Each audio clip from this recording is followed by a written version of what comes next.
शालिग्राम मिल जाने के बाद भी अहम ना है कि देखो इतने लोग ढूंढने गए लेकिन मुझे मिल गए। इनको आने में देरी नहीं लगी तो जाने में भी देरी नहीं लगाएंगे। 2 क्षण लगाते हैं ठाकुर जी जाने में, इसलिए अहम मत की। और भक्त जब पूर्ण भक्त बन ही जाता है ना, ठाकुर जी के द्वारा स्वीकार कर लिया जाता है, तो उसमें अहम आएगा ही नहीं। ठाकुर जी ने स्वीकार नहीं किया तो भक्ति का अहम आता रहेगा। बार बार अहम आएगा कि मैंने ऐसा किया, मुझसे ऐसा हुआ, मैंने ये कर दिया, कोई नहीं कर पाया, मैं कर गया। ठाकुर जी अहम आने नहीं देते, और आ रहा है तो उसका मतलब ठाकुर जी अभी मिले नहीं। जैसे ही पालकी पहुंची द्वार पर, जगन्नाथ मंदिर के मुख्य द्वार पर ही श्री पतित पावन भगवान, प्रणाम, जय श्रीमन, मुख्य द्वार पर ही पतित पावन भगवान। और जैसे ही सदन कसाई जी ने दंडवत प्रणाम किया है जगन्नाथ जी के सन्मुख, महाप्रभु जी इतने प्रसन्न हो गए, प्रसन्नता के भाव से श्री सदन जी के दोनों भुजाएं प्रकट हो गई। फिर से भुजा निकल करके आए, बोले नाथ ये क्यों दिए? नहीं चाहिए, मैं आपके जैसा ही ठीक था। बोले नहीं इसलिए दिए, तुम कीर्तन करो, करताल बजा करके गाओ, नृत्य करो, मुझे रिझाओ। और तब सदन जी खूब नृत्य करते। तो भगवत रक्षा, प्राण रक्षा को भगवत रक्षा मत मानिए कि आपके प्राणों की रक्षा हो गई, गिरने से बच गए, मरने से बच गए, यहाँ बच गए, वहां बच गए, तो भगवान ने बाल बाल बचाए। भगवान नहीं बचा रहे वहां पे, आपके जीवन अभी बचा है, आपका जीवन अभी बचा है, अभी मृत्यु नहीं आई है इसलिए बच गए हो। ठाकुर जी नहीं बचा रहे वहां पे, ठाकुर जी तो आपकी जीवित अवस्था में आने वाली परिस्थितियों में आपका जो निर्णय होता है, उस निर्णय में यदि वो सुलभ निर्णय हो तो वो मानो कि ठाकुर जी ने बचा। तो नाथ मतलब रक्षक, और मोह का क्षय जिसका हो गया हो उसी की रक्षा करते, वही है मुक्तिनाथ। जो मोह का क्षय कर गया है उसी के रक्षक बन श्री मुक्ति, ऐसे मुक्तिनाथ भगवान। तो मैं सुबह विचार कर रहा था कि मुक्ति अपेक्षित नहीं होनी चाहिए। हम ब्रजवासी जन कई बार कह देते हैं कि मुक्ति अपेक्षा के लिए नहीं। मृत्यु के बाद वाली मुक्ति की हम कभी कभी अवहेलना तो नहीं करते, अपेक्षा तो नहीं करते, पर उसको स्वीकार नहीं कर रहे हैं कि नहीं चाहिए। पर जीवित अवस्था में बिना मुक्ति के भक्ति संभव नहीं, बिना मोह के क्षय के भक्ति नहीं होगी, बिना मोह के क्षय के नाथ नहीं मिलेंगे। राजा जनक की सभा में राजा जनक की सभा में अष्टवक्र पहुंचे, और अष्टावक्र परम ज्ञानी, 8 जगह से शरीर टेढ़ा था उनका, इसलिए उनको अष्टावक्र कहा जाता है। जैसे भगवान हमारे त्रिवक्र हैं, श्री कृष्ण जो हैं वो त्रिवक्र हैं, 3 जगह से टेढ़े, सिर टेढ़ा, कमर टेढ़ी, और ये टेढ़े हैं नहीं, रहते टेढ़े हैं। वैसे कोई ठाकुर जी, वो एक मराठी हमने अभंग गाया, लकरा लकरा च लकरा, बांकोरी बांको, बांकोरी बांको, काना काना एक पामते बांको है, वो बांके हैं नहीं, वो कोई, अब मराठी भाषा में तो सीधे कहती है लंगड़ा। ठाकुर जी लंगड़े नहीं है, ठाकुर जी टेढ़े मेढ़े है नहीं, वो उनका स्वरूप है, वो ऐसे बन के रहते, उनकी अदा है खड़े होने की, सबकी अपनी अपनी होती है, उनकी है। लेकिन अष्टावक्र तो वास्तविक वक्र, उनके पैर भी टेढ़े हैं, कमर भी टेढ़ी है, गर्दन भी टेढ़ी है, हाथ भी टेढ़े हैं, लेकिन परम विद्वान जनक जी की सभा में पहुंचे। और जैसे जनक सभा में पहुंचे तो सब लोग उनकी चाल पर, ढाल पर थोड़े हंसने लगे। अष्टावक्र बोले ये सभा मेरा उपहास नहीं कर रही है, मुझे बनाने वाले का उपहास कर रही। मटका खराब है, मटका बुरा है, मटका बेकार है, मटका योग्य नहीं है, मटके को कोई बुराई नहीं है इसमें, वो तो मिट्टी का ही है, उसको बनाने वाले ने उसको ऐसा बनाया है, आप तो बनाने वाले का उपहास कर रहे हैं। जनक जी महाराज चरणों में बैठ गए, बोले महाराज क्षमा कर दीजिए। बोले नहीं, मैं इस सभा में नहीं बैठूंगा। बोले भगवान क्षमा कर दीजिए, मैं सबकी ओर से आपसे क्षमा मांगता हूँ, और मेरे मन में एक जिज्ञासा आई है, मैं वो पूछना चाहता हूँ। बोले क्या? बोले आप जैसा परम ज्ञानी व्यक्ति इतने छोटे से उपहास से इतना बुरा क्यों मान रहा है? आप जैसा परम ज्ञानी व्यक्ति इतने से उपहास को सहन नहीं कर पाया? तब अष्टावक्र कहते हैं मेरा उपहास हो तो मैं सहन करूं, पर मुझे बनाने वाले का उपहास, मेरे नाथ का उपहास, ये मैं स्वीकार नहीं। जनक जी ने उसी समय पूरी सभा को खाली कर दिया, अकेले बैठे हैं, अष्टावक्र को सिंहासन पर बैठा और 3 प्रश्न किए। सबसे पहला प्रश्न, मोक्ष कैसे मिलता है? मोक्ष की प्राप्ति, मुक्ति कैसे आती है जीवन में? कृपा करके मुझे ये बता। दूसरी बात, ज्ञान कैसे प्रकट होता है? और तीसरी बात, वैराग्य का जन्म कैसे होता है? कौन कौन से प्रश्न किए? सबसे पहला प्रश्न, मुक्ति कैसे प्राप्त होती है? दूसरा प्रश्न, वैराग्य कैसे आता है? और तीसरा प्रश्न, ज्ञान की प्राप्ति कैसे? अष्टावक्र बोले तीनों प्रश्न एक साथ पूछने वाले नहीं है जनक, तुमने पहला प्रश्न किया मुक्ति प्राप्त कैसे होती है, अब जब मोक्ष ही मिल गया तो मोक्ष प्राप्त करने वाला व्यक्ति ज्ञान नहीं पूछता, मोक्ष प्राप्त करने वाला व्यक्ति वैराग्य नहीं पूछता। ये 3 प्रश्न एक साथ नहीं पूछे जा सकते, एक ही पूछो, मोक्ष कैसे प्राप्त होता है, मुक्ति कैसे मिलती है। तब ज्ञानी है, ज्ञानी बहुत बड़ा प्रवचन नहीं करते, ज्ञानी अधिकतर एक भाव में उत्तर देने का प्रयास करते। अष्टावक्र बोले मुक्ति का एक ही उपाय है, समस्त विषयों का विषवत त्याग, यही मुक्ति है। ध्यान से सुनिएगा, बहुत अच्छा प्रश्न। समस्त विषयों का विषवत त्याग। विषवत त्याग मतलब अब नवरत्न का लड्डू बना हो, बहुत बढ़िया लड्डू, देखते ही मुंह में पानी आ जाए, वाह क्या अद्भुत है, लेकिन जैसे ही आप उसको खाने लगे, किसी ने कहा इसमें एक बूंद जहर है, खाएंगे? नहीं खाएंगे, तुरंत त्याग देते। पर हम सब ऐसे लड्डू खाते हैं, हम सबको पता है कि इन इन इन इन विषयों में महाविष भरा है, लेकिन फिर भी हम उसका सेवन करते हैं, और उसका सेवन करने के बाद फिर उससे जो होने वाली घटना, उससे होने वाली जो पीड़ा है, उसको सहन भी करते हैं। बहुत ध्यान से सुनिएगा सब। समस्त विषयों का विषवत त्याग, यही मुक्ति है। राजा जनक हंसे। जनक भी सामान्य नहीं है, ये जानकी जी के पिता जनक नहीं है। जनक जो है ये एक व्यक्ति विशेष का नाम नहीं है, एक पदवी का नाम है। उस पदवी पर जो भी राजा बैठते हैं उनको जनक ही कहते हैं। और संभवतः यह संवाद भी नेपाल का ही, क्योंकि जनकपुर यही है। उसी जनक जी में आगे चल करके एक जनक हुए जिनकी पुत्री जानकी, पर ये जनक वो नहीं है। जनक बहुत विद्वान होते थे। अरे वेदव्यास जी महाराज ने सुखदेव जी को भेजा है जनक जी के पास में कि सुखदेव जी का परीक्षण कीजिए कि ये भागवत प्रदान करने लायक है कि नहीं। जनक जी परीक्षण करते हैं श्री सुखदेव जी का। तो जनक सामान्य नहीं। जैसे ही अष्टावक्र ने कहा समस्त विषयों का विषवत त्याग ही मुक्ति है, तो जनक जी कहते हैं महाराज धृष्टता क्षमा करें, हाथ जोड़ के प्रार्थना करते हुए कहता हूँ, सब त्यागने की ही बातें क्यों कही जाती है? हम मानव त्याग नहीं कर सकते। आप बोल के चले जाएंगे, हम सुन के हाँ सर हिला देंगे, लेकिन त्याग हमसे होगा नहीं। कितनी एक्चुअल बात करी है जनक जी ने कि भाई बड़े बड़े वक्ता त्याग की बात करते हैं, बड़े बड़े मंचों से त्याग की बात होती है, हजारों लाखों लोग सुन के सर हिलाते हैं, पर त्याग कोई कर नहीं पाता। हम मानवों से त्याग बनेगा नहीं ना, इसलिए त्याग से मुक्ति मिले ये बात तो मत ही बोलिए। साहस चाहिए अष्टावक्र के सामने इतना बोलने का भी। अष्टावक्र बोले हमें तो ऐसा कोई मार्ग बताइए कि हम क्या ग्रहण करें उससे मुक्ति मिले, त्याग से मुक्ति मिले, हमसे नहीं होता। ये बताइए कि हम ऐसा क्या लेवें, ऐसा क्या ग्रहण करें, या ऐसा क्या स्वीकार करें, क्योंकि मानवों का स्वभाव है हम स्वीकार करने में ज्यादा निपुण है। त्याग में हमारी इतनी निपुणता नहीं, प्रैक्टिस हमारी ग्रहण करने की ज्यादा है, त्यागने की कम है। मित्र बना लेते हैं, संबंध बना लेते हैं, परिवार बना लेते हैं, रिश्तेदारी बना लेते हैं, लेकिन एक को भी त्यागने की बारी आती है वो नहीं होता। किसी को जीवन में लाने में हमको संकट नहीं लगता, लेकिन छोड़ने में हमको बहुत लगता है, और छोड़ भी देते हैं तो फिर जीवन भर उसके लिए रोते ही रहते हैं, क्यों कर दिया, ऐसा क्यों? त्याग नहीं बनता। इसलिए नाथ कलिकाल के जीव त्याग नहीं कर पाएंगे, उनके लिए तो ऐसा कोई उपाय बताइए जिसको वो ग्रहण करें और उनको मोक्ष मिले। अष्टावक्र हंस गए और कहने लगे इसीलिए तुमको जनक बोलते हैं। बंधुओं, गुरुजनों से प्रश्न कैसे करना चाहिए यह भी सीखिए, और यह भी सीखे नहीं, यह भी भजन पद्धति सिखा देती है कि गुरुओं से चर्चा कैसे करनी। अष्टावक्र कहते हैं मैंने पहले कहा विषयों का विषवत त्याग मुक्ति देता। विष का उल्टा क्या होता है? विष का उल्टा क्या होता है? अमृत। अब मैं तुम्हें अमृत बताता हूँ कि जिसका तुम पान करो और तुम्हें मुक्ति मिले। तो पंच अमृत है, पंचामृत जिसे बोलते। पंचामृत में क्या क्या आता है? दूध, घी, दही, शहद और शर्करा, पंचामृत है। ये पंचामृत केवल ठाकुर जी के ही स्नान में प्रयोग होता है? नहीं, हम मानवों को भी पंचामृत ग्रहण करना चाहिए। वो पंचामृत तो है ही, पर स्वभाव के पंच अमृत हैं जो अष्टावक्र जनक जी को बता रहे हैं, जिससे मुक्ति मिलती है। ये मृत्यु के बाद वाली मुक्ति नहीं है, ये मुक्ति के आगे जो नाथ बैठे हैं उनको प्राप्त करने वाली ये पंच मुक्ति के अमृत हैं जो अष्टावक्र कह रहे हैं। जिसमें पहला है क्षमा। क्या? क्षमा। क्षमा पहला अमृत है। हम आप सब लोग क्षमाशील हैं, पर कई बार ऐसी परिस्थिति आती है कि हम क्षमा नहीं कर पाते व्यक्ति को। क्षमा बड़न को चाहिए, छोटन को उत्पात, कहा हरि को घट गयो, जो भृगुमारी है लाल। क्या हरि घट गए? ठाकुर जी आ रहे हैं हवा के रूप में। क्या हरि घट गए? भृगु जी गए और जाकर के सीधे भगवान के वक्ष पर बिना किसी अपराध के प्रहार कर दिया। हमारे कोई करके तो दिखा दे।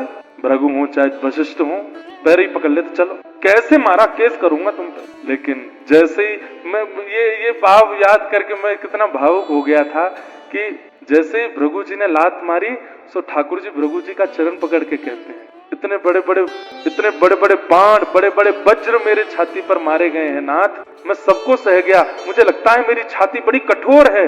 आज एक ब्राह्मण ने अपने पाद का प्रहार किया, कहीं आपके चरणों में पीड़ा तो नहीं हो गई मेरे छाती पर मारने से? चरण पहुंचने लगे, सिर से लगाने लगे। अरे बड़े बड़े राक्षस वज्र मारते हैं तब भी मेरी छाती पर कोई असर नहीं होता, बड़े बड़े दैत्य बाण छोड़ते हैं, मेरी छाती पर कोई असर नहीं होता, मुझे लगता है मेरी छाती बहुत कठोर है। आज एक ब्राह्मण ने चरण मारा, कष्ट तो नहीं हुआ ना? और बंधुओं, हम लोगों का स्वभाव कैसा है पता है? जीवन में एक दोष आता है, उस दोष को छुपाते हैं। और ठाकुर जी की छाती पर लात मार दिया भृगु जी ने। आज भी ठाकुर जी चरण चिन्ह यहीं रखते हैं। वृंदावन में लड्डू गोपाल निर्माण किए जाते हैं, वो लड्डू गोपाल तब तक लड्डू गोपाल ही नहीं होते जब तक यहाँ पर छोटा चरण चिन्ह ना बने। ठाकुर जी कितने अद्भुत हैं, कितने सरल हैं, क्षमाशील। मुझे ऐसा लगता है कि नाथ को भजने वाले के अंदर कम से कम नाथ जैसे कुछ गुण तो होने चाहिए। कीड़ा कह रहा है कि मैं सबसे सुंदर को खाऊंगा तो शालिग्राम बन के आगे बोल खा ले, और तू खाएगा तभी मैं शालिग्राम बनूंगा। इतना क्षमाशील कौन हो सकता है? और चलो ये सब बातें तो ग्रंथों की हैं, पोथियों की हैं, कहानियां हैं। क्या मैं और आप इतने अधिकारी हैं कि हम ऊपर जाकर के उन नारायण का दर्शन कर सकें?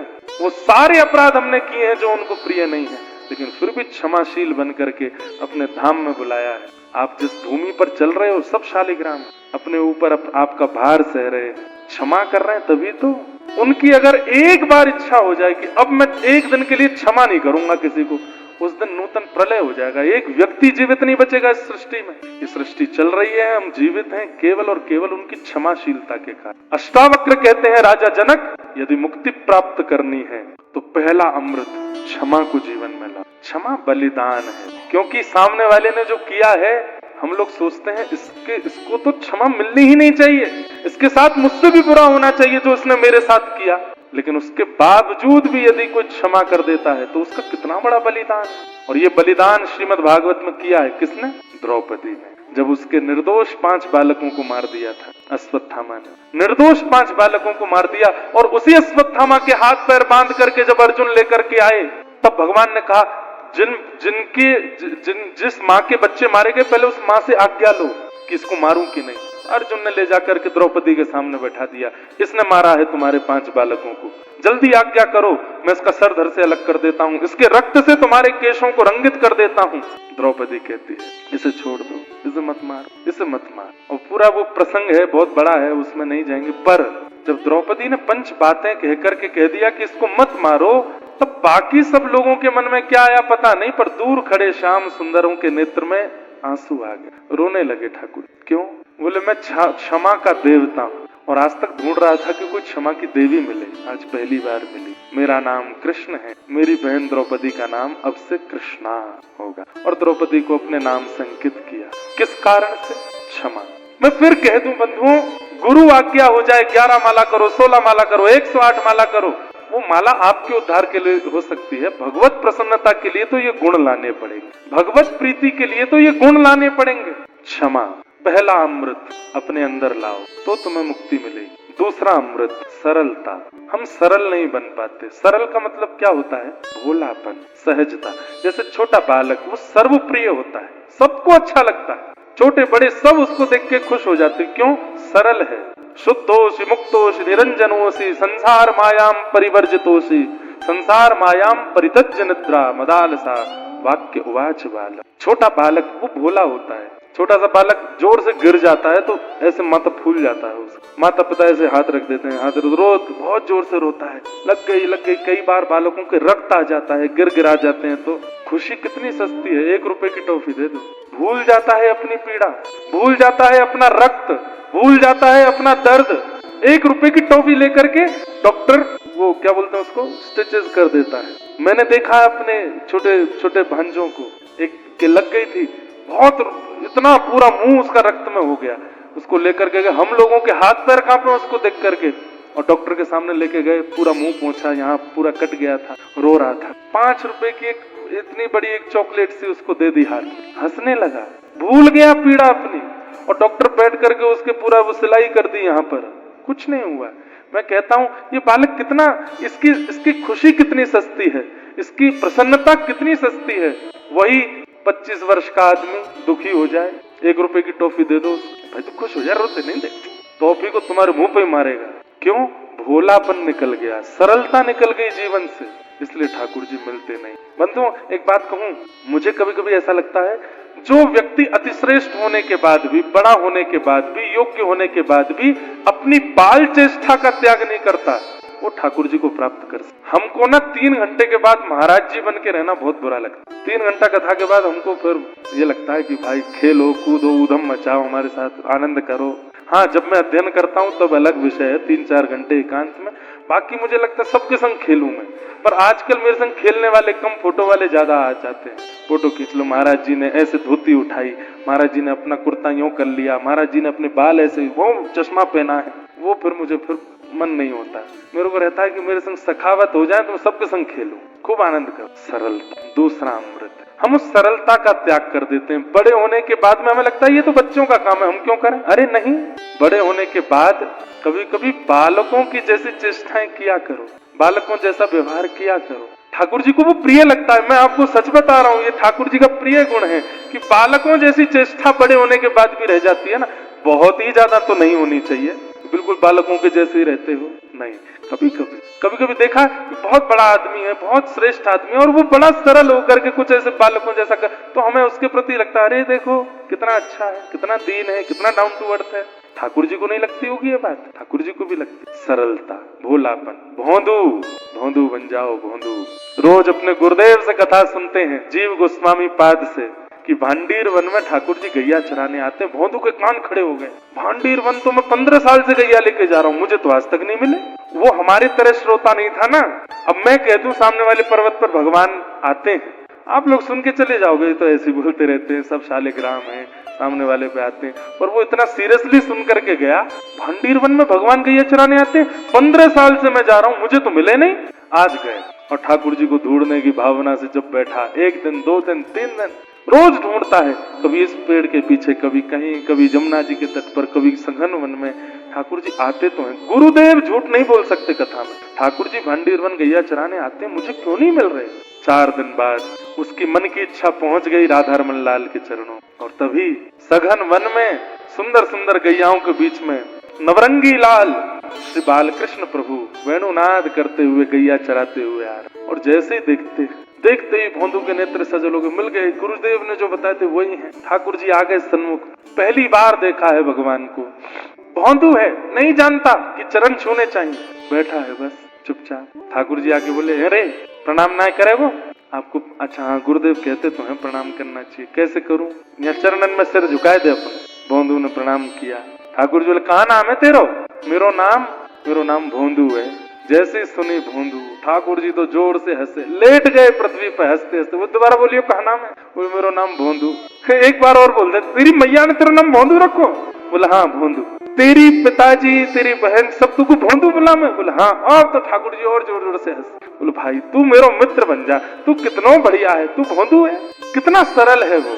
और यही दूसरा अमृत है भगवत प्राप्ति का। सरल बन जाओ, सामान्य भाषा में भोंदू बन। अपनी रोटियां खोल लेता है, एक रोटी ठाकुर जी को देता है, एक रोटी अपने सामने, उसमें मिर्च का अचार और गुड़ लेकर के जय जय पाओ। ठाकुर जी जल्दी जल्दी अपनी रोटी पा गए। भोंदू खाने ही वाला था। बोले लामो को दे दे, भूख लग रही बहुत जोर से। भोंदू बोला, मैया आपको खिलाती नहीं, भूखे रहते हो, अब तू दे दे जल्दी। और ठाकुर जी छीन करके खा गए। भोंदू बोला, अब मैं तो भूखा ही रहेगा, अब हम आप सब लोग होते तो हम ऐसा कहते ना, ये भी ले लो, ये भी ले। ठाकुर जी, अरे आप मिल गए, भूख की क्या, हम लोग बनावटी बहुत है, इतनी बनावटी बातें आती है हम लोगों को, भोंदू को नहीं आती। ठाकुर जी से कह रहा, मैं तो भूखो ही रहेगा। सबरी खा गए। मैया से रोटी बंधवा के लाए करो, कल से मैं नहीं लाऊंगा, तू लेके आइयो मेरे काजे। 2 रोटी अपने काजे, 2 रोटी मेरे काजे। ठीक है। अगले दिन 4 रोटी लेके जाने लगा। रसोईया ने पूछा कि तू तो हमेशा 2 ही रोटी लेके जाता, आज 4 क्यों। और रोटी नहीं थे, मोटे मोटे टिक्कर, वो एक पालो तो भूख ना लगे पूरे दिन। भोंदू बोला, तुम्हारे भूखे भगवान आते हैं, यशोदा मैया उनको पवाती नहीं है, मेरी रोटी खा जाते हैं, मैं भूखा रह गया था कल, इसलिए उनके लिए 2 लेके जा। भोंदू तो कह के निकल गया। रसोईया बोला, ये इतना सीधा है, ये झूठ नहीं बोल सकता। जाके आचार्य चरण को बात बताई। आचार्य चरण श्री जीव गोस्वामी पाद ने बुलाया। और भोंदू से कहा कि कौन मिले थे तुमको कल वन में? बोले गुरुदेव आप जिनकी कथा सुनाते हैं ना, नंद नंदन यशोदा नंदन गैया चराने भांडीर बन जाते हैं, 15 साल में तो कभी दर्शन नहीं हुए। परसों जब आपने कथा में सुनाया तो मैंने ढूंढना शुरू किया तो कल मुझे मिले। जीव गोस्वामी बोले तुझे ठाकुर जी मिले? बोले हाँ। कैसे थे? मैं कैसे वर्णन करूं, मुझ में तो शब्द नहीं है। पर उनके नेत्र हमारे जैसे नहीं थे गुरुदेव, हमारे नेत्रों का अंतिम छोर तो यही है। उनके बड़े लंबे लंबे नेत्र, यहाँ तक नेत्र जा रहे थे। जब वे खोलते और बंद करते तो ऐसा लगता मानो कमल का पुष्प खुल रहा है, बंद हो रहा है। जब वे बोलते थे ना तो उनके मुखमंडल में जो दंतावली वो इतनी सुंदर थी, मैंने ऐसे दंतावली नहीं देखी।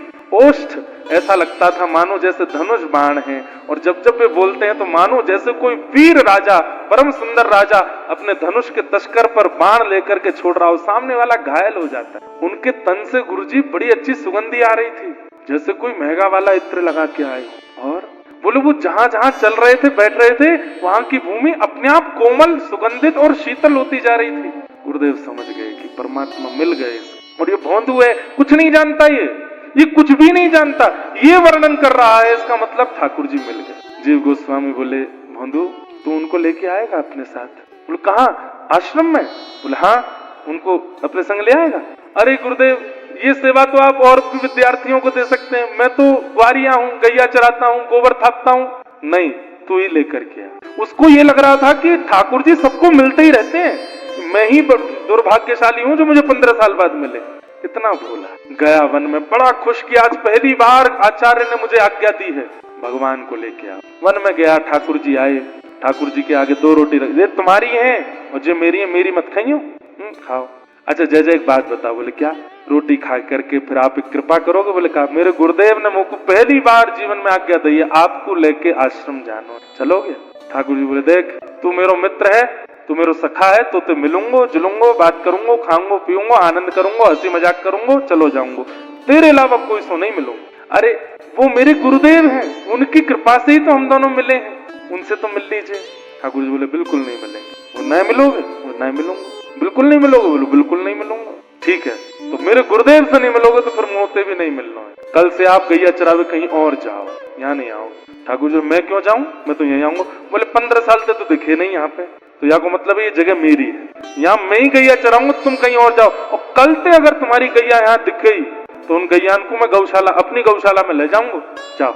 मेरे गुरुदेव को नहीं तो मेरो भी नहीं। और सुनो ये रोटी दो, ठाकुर जी के हाथ से छीन ली, ये भी गुरु जी के घर की है। कितना सरल है बंधु, ये आप अब चाहोगे ना कि मैं बन जाऊं, नहीं बन।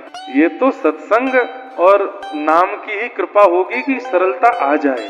आप चाह करके जानबूझ के करना चाहोगे तो एक्टिंग बन जाएगा, सरलता नहीं। सरलता तो स्वभाव में आनी चाहिए। और भोंदू ने छीन ली रोटी, बोले अब नहीं मिलूंगा आपसे, और सब अपनी गैयाओं को घेर करके जाने लगा। ठाकुर जी बोले देख ले भोंदू, मोते मित्रता करवे के काजे ब्रह्मादि देवता तरस रहे हैं और तुम को छोड़ के जा रहा है। भोंदू बोला ए ब्रह्मादि देवता कल लो याते मित्रता, मैं तो ना करूं, जो मेरे गुरु को नहीं वो मेरो नहीं। ब्रह्मादि देवता नहीं गुरु अपनो मित्र बनाओ, मैं तुम्हारो मित्र नहीं। जैसे ही थोड़ा दूर गया ठाकुर जी व्याकुल हो गए, बोले ये ज्ञानी नहीं है, ये भोंदू है, ये चला ही जाएगा और मिलेगा ही नहीं मुझसे जीवन में। दौड़ करके ठाकुर जी गए और जाकर के उसके कंधे। क्या समझ में आई बात? आप जानकार हो तो ठाकुर जी आपको छोड़ सकते, दोबारा योजना बना के प्राप्त कर लेगा। परंतु आप यदि बालक हो, आप भोंदू हो, तो ठाकुर जी जानते हैं कि भाई ये दोबारा नहीं आएगा, मुझे ही जाना पड़ेगा इसके पास। दौड़ करके ठाकुर जी गए और भोंदू के कंधा पे लद गए, ऐसे पीछे से चढ़ गए। बोले सुन ले चल अपने गुरुदेव के पास, देखूं कैसो गुरु तेरो। आप चलेंगे मेरे को? हाँ हाँ मैं चलूंगा। और भोंदू ऐसे उठा करके अपने कंधे पे लेकर के पहुंच गया। गाय आ गई आश्रम में। आचार्य चरण बोले भोंदू आया? बोले आ रहा है। बाहर जाकर के देखा तो गायों के समूह के बीच में भोंदू, और भोंदू के कंधे पर लदे हुए मोर पुच्छ धारण किए हुए, आहा कमल जैसे नेत्र श्याम वर्ण के श्री ठाकुर जी दिव्य तेज प्रकट हो रहा है। देख करके आचार्य तो मूर्छित हो गए। जब होश में आए तो होश में आते ही भोंदू को प्रणाम। बोले घर छोड़ा, परिवार छोड़ा, अध्ययन किया, सालों साल गुरुदेव के चरणों में रह करके ज्ञान अर्जन किया, कोई पुराण नहीं छोड़ा पढ़ने के लिए, लेकिन आज तक कभी भगवत दर्शन नहीं हुआ। और तू कितना भोला, गैयाओं का गोबर थापता है, गैया चराने जाता है, अपने भोलेपन से आज ठाकुर जी को मेरे आश्रम में ले आया। ठाकुर जी को प्रणाम की। ठाकुर जी बोले देखो मैं बहुत देर नहीं रुकूंगा, आपसे आज्ञा ले आया हूँ। बोले क्या? इस भोंदू को हम अपने धाम ले जाएं? आचार्य बोले मैं कैसे रोक सकूं। बस इतना कहते ही भौंदू के कंधे पर हाथ धर के ठाकुर जी अपने गोलोक धाम में उसको लेके चले। इतने रीझ गए उससे, किस लिए? केवल उसके भोले पर। ये दूसरा अमृत है मुक्ति का, सरलता। इस सरलता का त्याग मत करो, यही नाथ की प्राप्ति कराएगा। ये मुक्ति के पंच अमृत है। पहला क्षमा, दूसरा सरलता और तीसरा दया।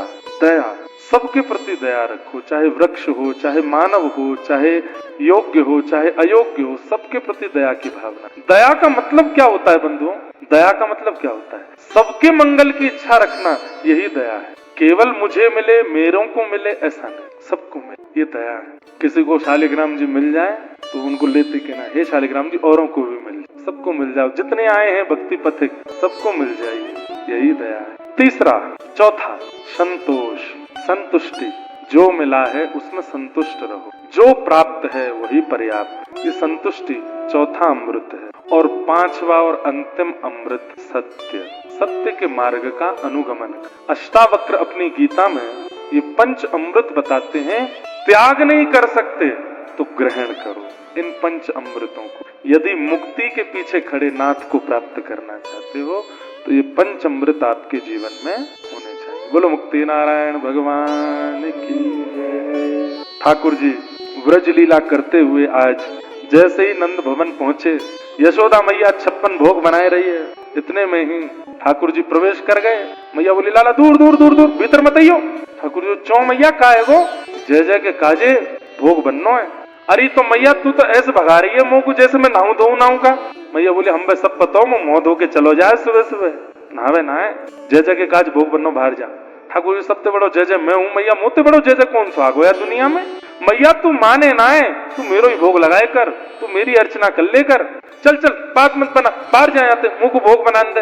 और पिताजी से जाके पूछ कौन के काजे भोग बननो है। जैसे ही जाके ठाकुर जी ने नंद बाबा से पूछी, नंद बाबा कहते हैं, लाला परजन्यो भगवान इंद्र, भगवान इंद्र हम सब ग्वारियाओं के, ब्रजवासियों के राजा हैं, वही हमारे इष्ट हैं। उनको प्रसन्न करने के लिए हम हर वर्ष इंद्र पूजा करते हैं और उससे वे प्रसन्न होकर के अतिवृष्टि, अनावृष्टि, ओलावृष्टि से हमारे खेत इन सबकी रक्षा करते हैं। ठाकुर जी बोले, अच्छा तो फिर सूर्य की पूजा भी करो, क्यों? सूर्य की कृपा के बिना तो फसल नहीं चलेगी। चंद्र की भी पूजा करो, वायु की भी पूजा करो। और पिताजी ऐसे करते करते तो 33 कोटि देवताएं, स्तवन की पूजा करो, जीवन निकल जाएगा पूजा करवे में। कर्म कब करोगे? कितनी लॉजिकल बात यहाँ पर भगवान कृष्ण कहते हैं। कर्मणा जायते जंतु कर्मणैव विलीयते, सुखम दुखम भयम क्षेमम कर्मणैवाभिपद्यते। कर्म से सब मिलेगा व्यक्ति को। कर्म के साथ भजन जुड़ जाता है तो कर्म सुंदर हो जाए। नहीं तो कर्म तो बहुत लोग कर रहे हैं और फल भी प्राप्त कर रहे हैं, पर फल मीठा मिलेगा ये आवश्यकता कैसे बने? जब भजन हो साथ, तब वह कर्म फल मीठा हो। इसलिए पिताजी कर्म करिए, देवताओं के भरोसे थोड़ी पड़े रहना है। मेहनत करेंगे, परिश्रम करेंगे। ये देवताओं के लिए 56 भोग बना करके भोग लगा रहे हो, इससे देवता प्रसन्न नहीं होते। कर्म करने वाले व्यक्ति की देवता सदा सहायता करते हैं। परिश्रम करो। लेकिन छोटे से लाला 7 वर्ष के कौन सुने उनकी बात? चल चल लाला, बड़ी बड़ी बात न मत करे, हमें करन दे। बोले, अच्छा इंद्र की पूजा कर रहे हो, सूर्य नाराज हो गए तो, चंद्र नाराज हो गए तो, ऐसे की पूजा करो जिससे सब रीझ जाए। ऐसा कौन है लाला? बोले, जड़, जड़ में पानी डालो, पूरा वृक्ष हरा भरा होता है। ऐसे ही समस्त देवी देवताओं के जड़ मूल रूप हैं श्रीमन नारायण, और वही नारायण हमारे ब्रजमंडल में श्री गिरिराज जी के रूप में विराज रहे। चलो श्री गोवर्धन पूजा करेंगे। ब्रजवासी बोले, कहीं इंद्र नाराज है क्या? तो बोले, जिनकी शरण में जा रहे हैं वो रक्षा करेंगे हमारी। और एक बात कह दूं। बोले, क्या तुमने इंद्र के कभी दर्शन किए? बोले, नहीं।